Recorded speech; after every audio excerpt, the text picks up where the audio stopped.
Salut Facebook Live, dimanche soir, 5h pile. Je suis vraiment très fière de moi parce que le timing est parfait. Mon événement, ma conférence de 2 jours à Miami vient juste de se terminer et je suis dans le Uber en direction de l'aéroport. Je retourne à la maison après 2 journées super inspirantes, super chargées, super intenses, remplies d'informations, remplies de rappels, de matière à réflexion, mais de booster aussi, tu sais. Comme je vous disais hier, quand tu travailles tout seul, entre tes 4 murs, en fait, j'ai même pas envie de me référer à cette situation-là. Je pense que de façon générale, on est tout seul. On est tout seul dans nos réalités, que ce soit au travail, que ce soit peu importe. On est tout seul dans nos affaires. Puis mon Dieu, que ça fait du bien de connecter entre êtres humains dans nos vérités, dans nos vulnérabilités, dans ce qu'on est en train de vivre en ce moment, tu sais. C'est... mon Dieu, c'est de la grosse vitamine pure. Vraiment. De sentir que t'es pas tout seul. Qu'on est tous dans le même bateau. Fait que donc, ouais, c'est ça. Je vais, dans les prochains jours, vous parler de plein de choses que avec lesquelles je pars de cette conférence-là. Mais je vais, aujourd'hui, je vais juste partager ce qui est frais. Puis c'est la dernière conférence qui était de Gabrielle Bernstein. Je ne sais pas si certains d'entre vous la connaissez. C'est une auteure. Déjà, elle écrit 9 livres. Elle vient juste d'en sortir un 9e qui s'appelle Happy Place. C'est une coach spirituelle à la base. Et elle a un podcast, puis c'est une conférencière, puis elle est vraiment super. Et elle a commencé sa conférence en racontant une anecdote qui au début semblait s'en aller dans une direction super superficielle, puis on se regardait, puis on était comme, qu'est-ce qu'elle dit là? On venait d'assister à Deepak Chopra, que je vais revenir là-dessus dans les prochains jours. Deepak Chopra, probablement vous avez déjà entendu parler de lui, même si vous n'êtes pas dans la spiritualité ou dans le monde de la croissance personnelle, vous n'avez pas nécessairement entendu parler de lui, mais vous avez en tout cas, bref, vous comprenez ce que je veux dire. Deepak Chopra, très très spirituel. Allô mon ami, c'est la première fois que je te vois dans mes lives. Allô. Ouais, c'est ça, suivi de cette femme-là, Gabrielle Bernstein, qui là, elle commence sa conférence en nous disant que avant de s'en venir à Miami, elle est allée se faire une manicure, puis là, elle est arrivée dans le salon d'ongles, puis elle a montré, elle savait pas ce qu'elle voulait, elle hésitait entre 2 designs d'ongles, puis là, c'était compliqué, puis ça a duré plein de temps. Elle demandait à la madame assise à côté, puis à la manicuriste, puis elle a fait un FaceTime avec une de ses amies, puis puis qu'est-ce que je devrais avoir, puis elle était comme obsédée par ses ongles. Finalement, elle a pas eu ce qu'elle voulait, puis là, son assistant l'attendait dehors, elle était pressée, elle est retournée, elle est partie à son studio d'enregistrement de podcast, elle est arrivée là-bas, elle a fait « Arc, j'aime pas mes ongles, je suis pas heureuse, je m'en vais à Miami donner une conférence pour IIN, c'est l'horreur, ça va pas bien ». Là, elle a appelé le salon, elle est retournée dans son char. En tout cas, l'espèce de saga d'ongles. Puis là, on était toutes, voyons, c'est quoi cette histoire-là? On s'en fout-tu de tes ongles? Et pour finalement dire, j'étais dans l'auto, j'étais arrivée en face du salon de manicure pour me refaire faire les ongles. Puis là, j'ai fait, wow! J'ai respiré. Puis là, j'ai fait, hey, qu'est-ce qui est en train de m'arriver? Qu'est-ce que je sais de mes 15 ans de coaching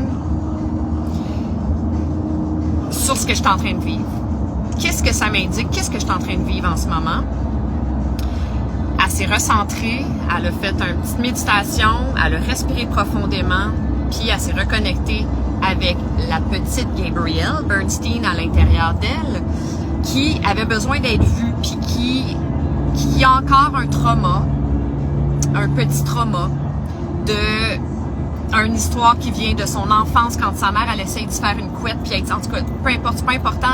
L'important, c'est que ça a réveillé un trauma chez elle qui, habituellement, quand elle est en pleine possession de ses moyens, quand elle est reposée, quand toutes les affaires sont organisées dans sa vie, elle est en contrôle, le trauma, il prend pas le dessus, il va pas ressortir, puis les ongles, elle n'en a rien à foutre, elle va pas s'enfarger dans ce genre d'événement-là dans sa vie habituellement. Mais là, elle était stressée, c'est un humain, même si ça fait 15 ans qu'elle est coach, puis qu'elle est connue, mon Dieu, elle a dans ses 9 livres, elle en a 6 qui sont des best-sellers, tu sais.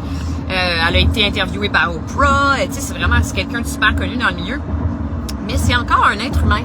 C'est encore un être humain qui transporte des traumas, des petits, des moyens, des grands, des traumas, point. Puis la différence entre elle puis quelqu'un d'autre, c'est pas que ces traumas ils ont disparu, c'est qu'elle a des outils pour les traiter, pour les addressed, tu sais, pour s'en occuper. Fait qu'elle a pris sa petite fille dans ses bras. Les gens qui sont pas dans le milieu de la croissance personnelle, c'est sûr qu'en ce moment, vous êtes comme, bah, garde-la l'autre. Non, mais c'est ça.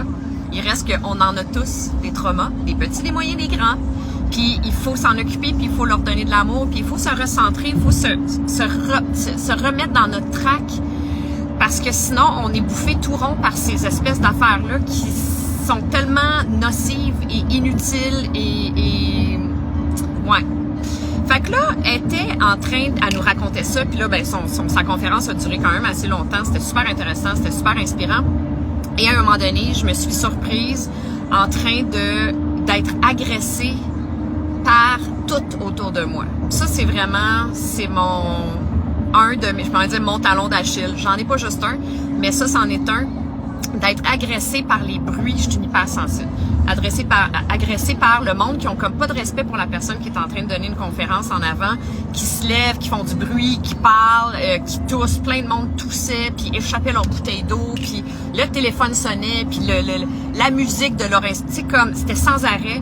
J'étais pas capable de me concentrer, j'étais agressée, puis là je me sentais commencer à faire un peu d'anxiété, puis mon cœur qui bat vite. Tu sais, la réalité c'est que je suis fatiguée. C'est quand même 2 grosses journées. Je suis partie vendredi matin à 5 heures de chez moi. Puis c'est sans arrêt, c'est 2 grosses journées. Puis hier soir, ben mes 2 camarades de classe avec qui je partage le Airbnb ont insisté pour qu'on boit un verre. J'ai plus l'habitude de boire, puis donc je suis vraiment affectée par l'alcool. Écoute, on était dans un restaurant mexicain. J'ai bu un mojito. J'ai dû boire... ça venait dans un pot maçon, c'était une espèce de mojito gigantesque. Puis j'ai siroté le 2/3 en 2 heures. J'avais mal à la tête aujourd'hui. C'est juste ça que j'ai bu. J'avais mal à la tête, j'étais fatiguée, je suis juste vraiment fatiguée. Et donc, plus fragile à mon talon d'Achille, qui est celui d'être agressée par les affaires environnantes. Et là, ben je me suis recentrée. Puis là, j'ai fait, hey, non, je vais pas laisser ça déraper, là, parce que non seulement je vais perdre mes dernières minutes de cette super conférence inspirante-là, mais je vais affaiblir mon système immunitaire, je vais revenir encore plus fatiguée, je vais être fâchée d'avoir été dans cet état-là, puis je vais aussi émaner une énergie négative pour les gens autour de moi, puis c'est désagréable. C'est désagréable pour moi, c'est désagréable pour tout le monde d'être dans cet état-là, tu sais, une espèce d'irritabilité, là. Alors, j'ai respiré profondément et je me suis recentrée, j'ai reconnecté avec moi en ce moment. Qu'est-ce qui est important? C'est pas ça. J'ai ramené mon focus dans moi, mon corps, ce que je ressens dans mon corps, tu sais, je me suis shakée déjà. Puis un truc que je vais vous donner tout de suite, parce que ça va parfaitement avec le sujet que je suis en train de dire. Malheureusement, j'ai une main qui tient mon cellulaire, ça va pas bien. Il me faudrait 2 mains. Comment je vais faire ça? Eh boy, je sais pas comment je vais faire ça. Je sais pas. Bon, OK. Vous allez comprendre. Il faut se taper. Tu prends une main, puis tu tapes ton bras. Tu tapes ton corps, en fait, partout. Oups. Je sais pas pourquoi mon... OK. Puis, tu donnes des tapes partout, tes épaules, ton bras, tes jambes. C'est comme si tu viens stimuler ta circulation puis tes sensations physiques pour réhabiter ton corps, pour re-rentrer dans ton corps, puis plus être dans ton mental qui s'en va partout, puis qui est en train de s'enfarger dans des affaires complètement inutiles, puis qui t'emmène dans une énergie désagréable et toxique, tu sais. Fait que donc, cet exercice-là, si vous êtes à un moment donné, vous voyez que vous êtes irritable, puis vous êtes comme agressé partout, vous êtes pas bien, mais ça peut être comme plein d'autres émotions négatives, by the way, là. L'idée, c'est de se recentrer, de re-rentrer dans son corps, puis de se remettre au diapason de notre énergie, de notre vérité, puis de reprendre le contrôle de nos pensées, de les rediriger vers ce qui est important, qui était la conférencière qui est en train de parler puis de partager de l'information super importante. Alors, donc, voilà. C'est tout. C'était ça que je voulais vous partager. Aujourd'hui, c'est pas parce que, comme cette conférencière-là, c'est pas parce que ça fait 15 ans qu'on est un coach, puis qu'on travaille qu'on est dans la croissance personnelle, qu'on travaille sur nous, puis qu'on a un baluchon derrière notre dos qui est rempli d'outils super efficaces pour s'occuper de nous, qu'on est parfait, puis qu'on vit plus jamais des affaires de même. On est des humains. On vit dans une société. On est entouré d'autres humains. Il y a des énergies, il y a la fatigue, il y a 1000 facteurs extérieurs et intérieurs qui rentrent en ligne de compte, qui participent au fait qu'on peut, à un moment donné, retomber dans nos vieilles chaussettes, puis dans nos vieux talons d'Achille, puis dans les affaires qui viennent réveiller le côté plus sombre de notre être, mettons. Alors, ouais, c'est ça. C'est juste ça que j'avais envie de vous dire aujourd'hui. Puis,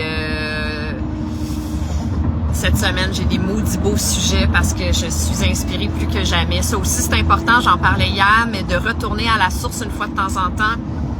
Même si j'ai gradué, que j'ai 3 diplômes, que je lis constamment, que je suis dans les podcasts constamment, que je travaille, que j'ai des clients, que tout ça, il reste que c'est important de reconnecter avec l'humain des fois.